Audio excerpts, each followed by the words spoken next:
All right, also here tonight, Will Cain, Fox and Friends Weekend co-host and host of the Will Cain podcast. It's got a buzz across the nation, as does Jason Rantz every time he's on the radio.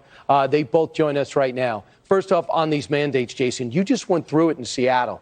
Well, how depleted? Your force was depleted anyway. How's it going? It's not going well. Every single day this month and next month, they've been projecting to be down several officers in every single precinct across every single watch. And what this means is that they're now leaning on other units, non-patrol units, to come and police. They're pulling detectives off cases. They're pulling folks out of the domestic violence unit so that they can respond to 911 calls and just meet the minimum staffing for a city of this size. But as you just noted, I mean, we have been down hundreds of officers before this. So even to take the 100 plus officers that they just did off the force has significant public safety concerns. This is the biggest threat to public safety. It's the vaccine mandate. So, Will, in New York, the police department, the NYPD commissioner who's for the mandate, he says, we're going to be okay. We have contingency plans. Those plans are being installed right now. Do you feel better? No, I don't feel better at all. I feel much, much, much worse. I just listened to your interview where I heard that something like 30% of the FDNY force could be let go, could be forced to walk away based upon this mandate. Look, if you want to be a tin-pot authoritarian, anti-science dictator, that's one thing. But if you want to be someone who's a threat to public health, and make no mistake, these mandates are a threat to public health. On one hand, Bloomberg, Brian, as I'm sure you know, is reporting that these vaccines have done almost nothing to stop the transmission of the Delta variant. Say what you will about reducing the severity of hospitalizations, but do nothing to reduce transmission. If that's the case, what's the point in the mandate? On the other hand, you're laying off cops and firefighters, extending call times, putting people's lives in danger.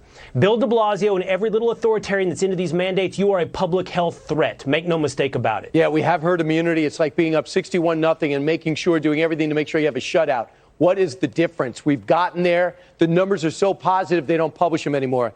Next, the NAACP, Will, I'll stick with you real quick, has said stay out of Texas. It's bad for women. It's bad for minorities. I encourage all professional athletes, men and women, not to re-sign with the Mavericks, the Rockets, the Austin FC. Name a professional team, the Cowboys, the Astros, the Texans. What do you think? Well, I think two things. First of all, it's despicable. The NAACP is referencing, for example, Texas abortion laws, their voting integrity laws. And by the way, the NAACP, to the extent they represent African Americans, black Americans, who suffers more under prevalent abortions than African Americans? They are some of the most the biggest population that suffers under abortion in this country. And here's the NAACP saying a state protecting children from being murdered is a problem for black Americans. But on the other hand, Brian, on the bright side, nobody's going to listen to this. No sports team is going to suffer. No athlete is going to listen to this. It's a whisper in a forest. But it'll affect nobody. But Jason, don't you just love the fact that baseball has to deal with the World Series in Atlanta? It wasn't good enough for the All-Star game, a glorified amusement park, but it's good enough for the world stage in their biggest series. Your thoughts? Yeah, of course. I mean, I love that they list a whole bunch of groups of people who aren't safe in Texas. I could think of one group that is very safe in Texas right now.